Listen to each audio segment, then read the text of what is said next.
Hello दोस्तों, तो चलिए आज का एक्सप्लेनेशन स्टार्ट करते हैं। उससे पहले अगर आप चैनल पर नए हैं तो चैनल को सब्सक्राइब कर दीजिए। तो अभी तक हमने देखा था कि जियान उस मैग्मा वर्ल्ड से बाहर आ गया था और जितने भी जियान एकेडमी के एल्डर है वो बेबी फॉलन हार्ट फ्लेम को एनर्जी दे रहे थे।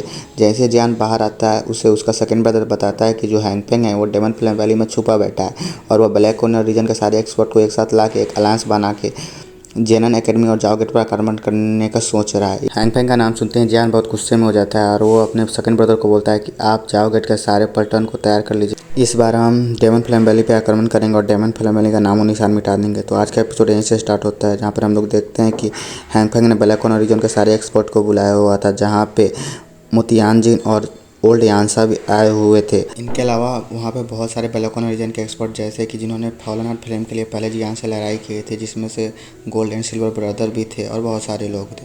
उन सबको देख के हैंगफेंग उन लोगों को ग्रीट करता है और बोलता है कि आप लोग देख रहे हैं जेनर रैक में जियो गेट को सपोर्ट करते रहिए, जिसकी वजह से जियो गेट ब्लैक कॉर्नर रीजन में बहुत पावरफुल सेक्शन बनते जा रहा है।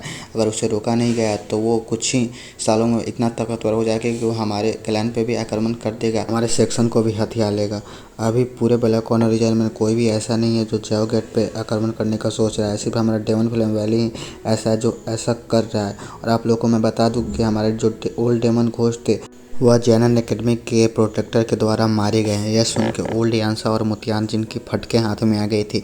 ओल्ड यांसा मोतियानजिन से पूछ रहा था कि आखिर ये कैसे हो सकता है। ओल्ड डेमन घोस्ट 7 स्टार का पावर हाउस था, उसे कोई कैसे मार सकता है। यह सुनते ही मोतियानजिन उनसे बोलता है कि ओल्ड डेमन घोस्ट को प्रोटेक्टर द्वारा मारे जाने से पहले जियान ने उनको बहुत घायल कर दिया था, इसलिए वो इतनी आसानी से मारा गया था। नहीं तो उसकी शक्ति को देख के ऐसा नहीं कहा जा सकता कि वो जेनन एकेडमी के प्रोटेक्टर द्वारा बच के भाग भी नहीं सकता था। हैंगफेंग अपना बात जारी रखते हुए बोलता है कि अभी सिर्फ डेमन फ्लेम वैली है जो जाओ गेट से हाथों हाथ कर रही है और डेमन फ्लेम वैली के पास ही ऐसा ताकत है, लेकिन उसका जो ओल्ड डेमन गेस्ट जो चीफ थे वो मारे गए, इसलिए अब हमें मदद की ज़रूरत है। क्योंकि यह खतरा सिर्फ डेमन फ्लेम वैली का नहीं है, अगर वो ताकतवर हो गया तो ब्लैक कॉर्नर रीजन के कोई भी सेक्शन को नहीं छोड़ेगा। इसलिए हम सबको एक साथ मिलकर अलायंस बना लेना चाहिए ताकि हम अपनी सुरक्षा तो कर पाए जब जाओ गेट हम पर आक्रमण करेगा। वह इन लोगों को फुसला रहा था। हैंगफेंग अपनी बात जारी रखते हुए बोलता है कि अगर आप लोगों को लगता है कि आपके पास डेमन फ्लेम वैली के जैसा कोई चीफ है तो आप लोग यहाँ से जा सकते हैं। आप लोगों को डरने की कोई ज़रूरत नहीं। हमारे इस अलायंस में जुड़ने के लिए यहाँ पे ओल्ड यांसा और मोतियानजी भी आए हुए हैं। वहाँ के सारे एक्सपर्ट ओल्ड यांसा और मोतियानजिन की ओर देखने लगते हैं। क्योंकि जितने भी यहाँ पे एक्सपर्ट बैठे हुए थे उन सारे में सबसे ज़्यादा शक्तिशाली यही लोग थे। तभी वहाँ का एक एक्सपर्ट खड़े होकर बोलता है, ठीक है, हमारे इस अलायंस का लीडर कौन होगा। ओल्ड यांसा और मोतियानजिन एक दूसरे को देखने लगते हैं। तभी वहाँ पे हैंगफेंग बोलता है, मुझे अलायंस लीडर बनने में कोई दिलचस्पी नहीं है, लेकिन बस ये अलायंस स्ट्रांग होना चाहिए। इस अलायंस का मजबूती आप लोगों के हाथ में है। आप लोग इस अलायंस को बनाए रख सकते हैं या बिगाड़ भी सकते हैं। तभी वहाँ पे ठरकियों का ठरकी जियान ठरकी की एंट्री होती है, जो ताली मारते वहाँ पे आता है और बोलता है कि बहुत अच्छा बहुत अच्छा, आज हमारे और डेमन फैमिली के भी जितने भी गरज हैं वो सारे के सारे मैं सुलझा लूँगा। और उसके पीछे ब्लैक कॉर्नर रीजन के वो भी एक्सपर्ट थे जिन्होंने पहले जियान का मदद की थी। और उसके पीछे वहाँ पे लिटिल फेरी डॉक्टर और फर्स्ट एल्डर शुक्यान भी वहाँ पे मौजूद थे। उनको देख के जितने भी डेमन फ्लेम वैली के एक्सपर्ट थे और जितने भी लोग वहाँ पे आए हुए थे वो सभी के सभी की गार फट के हाथ में आ गई थी। सभी लोग जियान से बहुत डरने लगे थे, क्योंकि अभी जियान नाम जो ब्लैक कॉर्नर रीजन में बहुत फेमस हुआ है, क्योंकि उसने अकेले अपने दम पे डेमन फ्लेम वैली के चीफ को घायल कर दिया था। उसी की वजह से वो मारा भी गया, नहीं तो वो वहाँ से भाग भी सकता था। जियान को वहाँ पे देख के हैंगफेंग उससे बोलता है कि तुम्हारी इतनी हिम्मत, तुम यहाँ पे कैसे आ सकते हो, ये डेमन फ्लेम वैली की टेरिटरी है। चूँकि तुम यहाँ पे आ ही गए हो तो हम लोग तुम्हें छोड़ेंगे नहीं। यहाँ पे ओल्ड यांसा और मोतियानजिन भी मौजूद है। जियान इन सबको देख के बोलता है कि मेरा प्रॉब्लम सिर्फ डेमन फ्लेम वैली भी से है, जो भी इनका साथ देगा वो मेरा भी दुश्मन होगा। इसलिए अगर तुम लोग यहाँ से जाना चाहते हो तो जा सकते हो, मैं कुछ नहीं बोलूँगा। जियान की ऐसी बात सुन के वहाँ पे जितने भी एक्सपर्ट आए हुए थे वो सारे के सारे वहाँ से जाने लगते हैं। जियान भी उन लोग को जाने से नहीं रोकता है। हैंगफेंग इन लोग को जाता देख वो मोतियानजिन और ओल्ड यांसा की ओर देखता है, क्योंकि ये लोग उतनी शक्तिशाली नहीं थे। यहाँ पे जो मेन शक्तिशाली था वो ओल्ड यांसा और मोतियानजिन था। मोतियानजिन जियान की ओर देख के बोलता है कि हम लोग यहाँ पे सिर्फ बोधिसत्व लिक्विड के लिए आए हैं। अगर तुम बोधिसत्व लिक्विड हम लेकर दे रहे हो तो हम इस अलायंस में नहीं जुड़ेंगे और हम लोग यहाँ से चले जाएंगे। ओल्ड यांसा और मोतियानजिन की ऐसी बातें जब हैंगफेंग सुनता है तो बहुत गुस्से में हो जाता है, क्योंकि उन्हें बहुत मुश्किलों से ओल्ड यांसा और मोतियानजिन को यहाँ पे लाया था। और जब इन लोगों की ऐसी हरकतें देखता है तो वो सिल्वर एंड गोल्डन ब्रदर की ओर कुछ इशारे करता है। सिल्वर एंड गोल्डन ब्रदर ये इशारा पाते हैं वो लोग आसमान में आ जाते हैं और वो जियान की ओर देख के बोलते हैं, यहाँ पे डेमन फ्लेम वैली का टेरिटरी में आया हूँ बिना बुला, इसलिए तुम लोग को यहाँ से जाना होगा।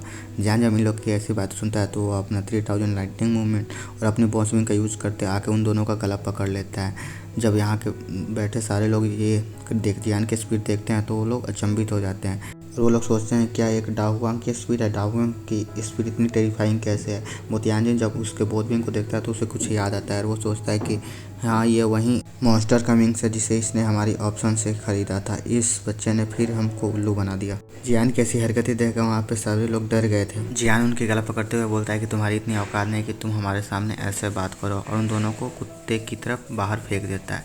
इन दोनों की ऐसी हालत देखकर वहाँ के जितने भी लोग मौजूद थे वो सारे के सारे डर के मारे उनकी पीली नीली गिली सारी हो रही थी। जियान मोतियानजिन की ओर देखते हुए बोलता है कि सेक्ट लीडर आपके बेटे का क्या हाल है, मैंने सुना आपके बेटे को किसी ने पॉइजन दे दिया है। जब मोतियानजिन ये बातें जियान के मुंह से सुनता है तो बोलता है कि क्या तुमने उसे पॉइजन दिया है, जल्दी से मुझे उसका एंटीडोट दो नहीं तो मैं पूरे जाओ गेट का खात्मा कर दूंगा। तभी जियान फ्लैशबैक में चला जाता है जब उसे लिटिल फेट डॉक्टर ने उसके बेटे को पॉइजन दिया था। तभी जियान उबल्ट मोतियानजिन की ओर देख के बोलता है कि हाँ मैं उसका एंटीडोट जरूर दूंगा, लेकिन पहले आपको इस अलायंस से दूर रहना चाहिए और हमारे और डेमन फ्लेम वैली के बीच आपको कोई हस्तक्षेप नहीं करना है। जब हैंगफेंग ये बात सुनता है तो वो बोलता है कि सेक्ट लीडर आप टेंशन मत लीजिए, मैं भी एक एल्केमिस्ट हूँ और मैं भी पॉइजन को दूर कर सकता हूँ, इसलिए आप टेंशन मत ले और आप इस जियान बात में नहीं आइए क्योंकि यह लड़का बहुत चालाक है। जब मोतियानजिन की बात सुनता है तो वो बोलता है कि मेरे बेटे को जो पॉइजन दिया गया वो एक किसी अल्केमिस्ट से नहीं दूर हो सकता, वो पॉइजन मास्टर से ही दूर हो सकता है, इसलिए मैं अपने बेटे के लिए ये रिस्क नहीं लूँगा। जब जियान सुनता है तो वो बहुत खुश हो जाता है और बोलता है ठीक है, लिटिल फेट डॉक्टर ने उसके बेटे को पॉइजन दे दिया, नहीं तो आज मैं इस टाइम पे ऐसा मोतियानजिन को पीछे नहीं कर सकता था। जब हैंगफेंग मोतियानजिन की ऐसी बातें सुनता है तो वो बहुत गुस्सा हो जाता है और वो बोलता है कि एक बार मैं इस जियान को अपने बस में कर लूँ, उसके बाद मैं देखूंगा इस मोतियानजिन को। और उसके बाद वो ओल्ड यान्सो की ओर देखने लगता है। ओल्ड यान्सो जब ये बात उसकी ओर देखता है तो वो बोलता है चूँकि मोतियानजिन यहाँ पे नहीं रह रहे हैं तो मैं भी यहाँ पे नहीं रहूँगा और मैं भी यहाँ से जा रहा हूँ। जब हैंगफेंग ये सब सारी चीज़ें उन लोगों को ज़्यादा देखता है तो जोर जोर से हंसने लगता है और बोलता है कि तुमको क्या लगता है जो ये मैं जेनन एकेडमी पे कन्वर्ट करने वाला हूँ ये तुमको न्यूज़ जाओगेट से मिला है?